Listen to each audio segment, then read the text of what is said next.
Hello and welcome back to Total War Rome 2, HeirofCarthage here, and yes, we have another battle going down. This one is going to be another tournament battle that Sol sent me, so hopefully this should be fun. It's the same players as the last one. If you didn't see the last one, go check it out. This one is going to be Boii versus Suebi, and I always love me some good Suebi action. I am terrible at playing the Suebi, but they are very interesting to see when played well. They are definitely one of those finesse factions that when you know how to use them, they're insanely dangerous. We got four Celtic slingers here for the Boii, and the Boii, of course, are going to be a really well-rounded faction in terms of they've got solid mid-tier swords, they've got good elites in the Oathsworn, they have nice heavy horse with the aptly named heavy horse, then they have Levy Freeman.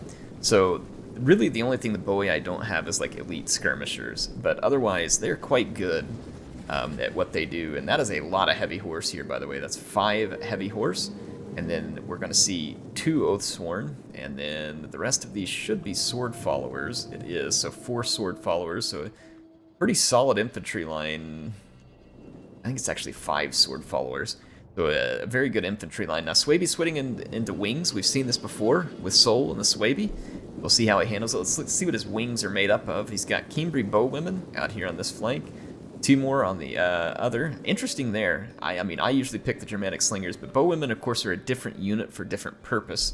They're going to cut down cavalry and low armor units better. We got Spear Levy and Wodenaz spears up front. Now, remember, Wodenaz do decent AP. We've got a Bloodsworn and a Wolf Warrior working together, so that's Scare, and then both of them have decent AP damage, and then they're supported by a Noble Rider. In the middle, we've got a Germanic Scout Rider, actually 2 of those in total. A Spear Levy and a couple of Bloodsworn, and the general I think is the Pride general, so this one's going to be extra AP damage for the army, which would be appropriate against the Boii. So the flanks are now going to start putting some pressure on the Boii. The Kimbri bowwomen opening up. It is the same as the other flank. They are symmetric. So we'll see how this one turns out. Some very aggressive skirmishing here from the Scout Riders early, and woof, that's sword follower. Woo, the bowwomen. They're getting really nice flank shots right now, and Sol did this in the last battle where he was able to punish some enemy infantry earlier and swing it. He's going to need to do that here for sure. If the Suebi went toe-to-toe with the Boii infantry right now, I mean, it would just be an absolute destruction. The Boii would win handily. So that's why Sol has split up and intending to do some skirmishing here. And I'll tell you what makes this difficult, at least for me. I've played these games for years, but there is a difference between gamers sometimes. Some gamers are just quicker to react and click and organize the things they do, and no matter how long I've played games, that just isn't me. And so this type of strategy for me is a nightmare to try and pull off because I just can't keep up with it well. And I think that might be part of the reason why Sol and others like him do builds like this, because it will challenge folks to be able to play keep up with them versus, you know, if he just brought an army that was in a fairly neat line and goes toe-to-toe with you, it makes your micromanagement easier, whereas this one, it definitely increases the micro stress on Sol, but it's also going to increase the defense stress on his opponent because of the way that this is done. Now that said, when you split up like this, you make one wrong move and you can pay for it real quick. Oh yeah, I was wondering whether he would go for this. Germanic Scout Rider is going to hit that slinger. A nice quick hit, and it's going to flee away from the heavy horse. Nicely done. Nicely done. The Kimbri bowwomen are going to take some shots at those horse while they're countercharging.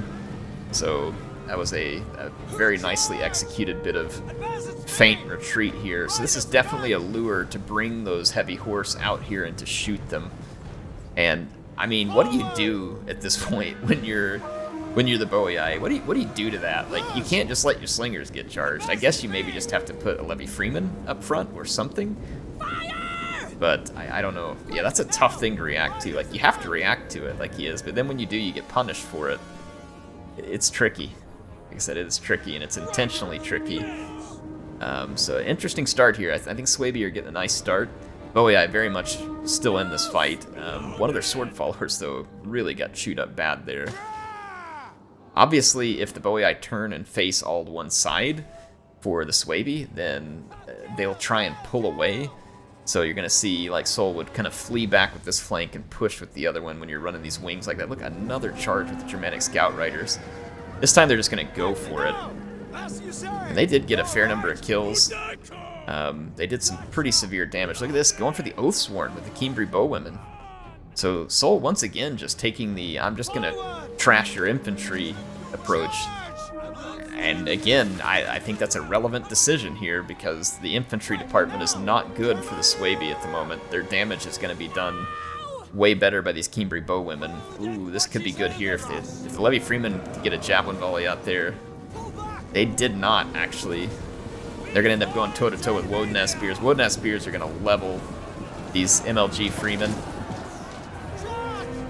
Levies may be like the best cost, but the Woden spears are some really seriously strong spearmen. Oh, that heavy horse took a faceful right there too off that spear levy. And now the Kimbri bowwomen have him point blank. This is getting ugly over here for the Boii.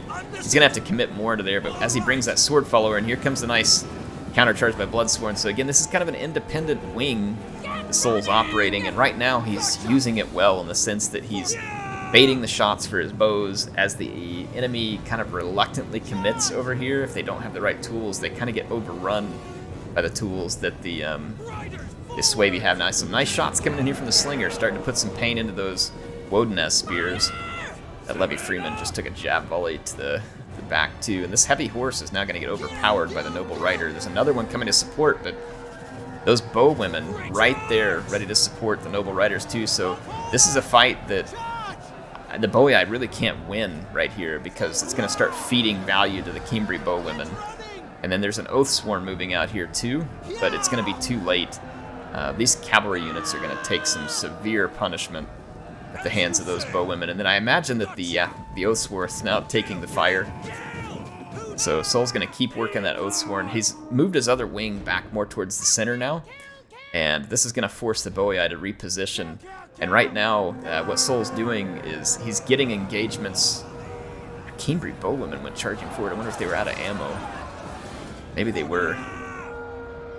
It may have been out of ammo, or it may have just been really depleted or had a wrong order. I'm not sure what it was, but one Kimbri bow women down. Now this is actually not terrible at the moment there, but with those spears coming in, it's going to get rough. Now let's look at this one. An Oathsworn going up against Wolf Warriors and Bloodsworn. That Oathsworn, if it doesn't come under a lot of bow fire, they were out of ammunition. So here comes the Kimbri bow women. They're not terrible in a melee. They're not going to do good against Oathsworn, but Woden has spear here with the cavalry counter tactics, but they're going to get hit hard on the charge by that heavy cavalry. That's going to be painful.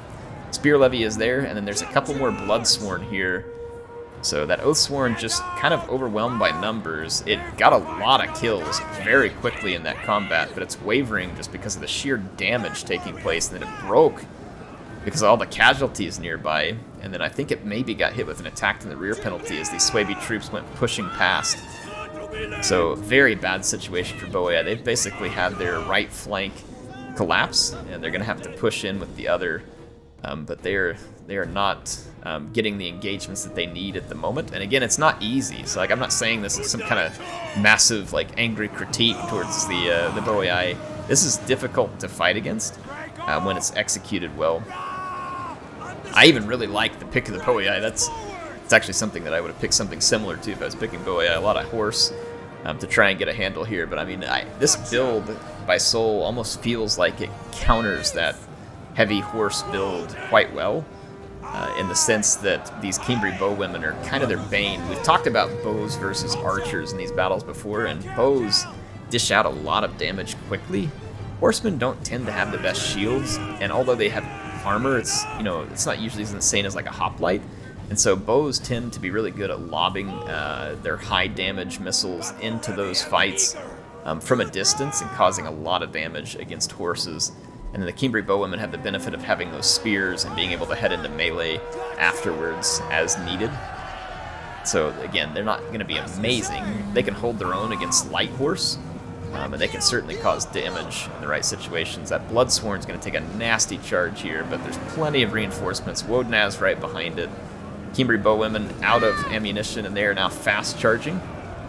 Oh, fast charge saved at the end here. Ooh, and they were all bunched up over there, so Sol got the units together for fast charge, and he's now spreading them out to go deliver that fast charge across the battlefield. In fact, his Noble Rider General gets a brutal charge in there at a 66 charge bonus. And we've got similarly painful charges on the way for this heavy horse, so I really like that fast charge usage. That was good timing. This one kind of ping-ponging between charges.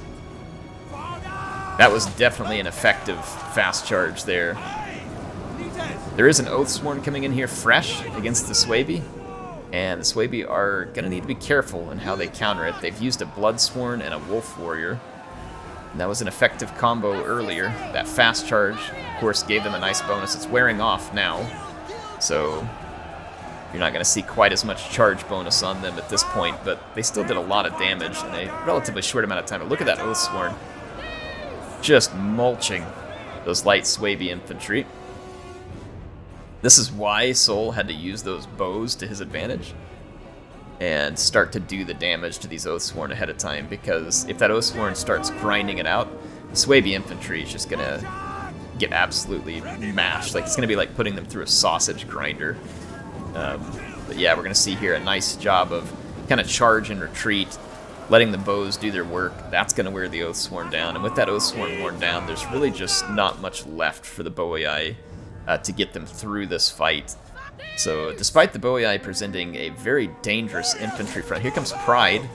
Good timing for that, by the way, because this Oathsworn has a lot of armor that needs to be hacked through there. They're at 80 armor, so good timing to get that extra AP damage and get that damage done to the Oathsworn. Again, we're seeing cycle charges here, and these units need that because they depend on the charge and that armor-piercing damage. They don't really want to fight in that sit-down, slog-out fight there, so they're lighter too, and they're faster. Look at this, the general's going to come in and soften these guys up, and then he's going to try and finish them with the infantry charge. So nicely done there in dealing with that Oathsworn, which was definitely picking up kills. I mean, it is all the way up to 140, despite being in a pretty unfavorable position without support. And then see that sword follower there still being dangerous over here. So you can see just how many losses the Suebi took, and in this scenario, I think it was a pretty well-executed battle by Sol here,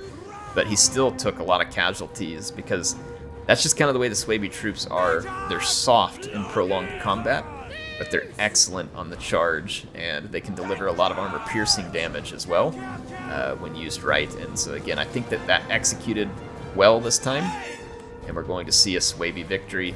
Well played, though, to Jason with the Boii. I mean, it's tough, man. Like I said, it's tough. I don't envy it. Having to play against these builds is not easy. And so, good factions, good matchup here. Both these factions have their strengths and weaknesses. The Suebi, I mentioned their weaknesses. They just do not have staying power in a melee fight. The Boii absolutely have staying power in a melee fight, and they have a lot of, good priced cavalry and stuff like that. But the Suebi also have some really nice specialty missile units, and we saw those come into play. They also have really good specialty spears with the Wodnaz, and then that infantry too. The scare from the Wolf Warriors combining with the cheap armor piercing from the Bloodsworn, the fast charge. Suebi just kind of has like this special toolkit, and when it's used right, it works well. When it's not, they get slapped. But in any case, thank you to both players. Appreciate it. HeirofCarthage signing out for now. I'll see you all soon with some more action in Total War Rome 2.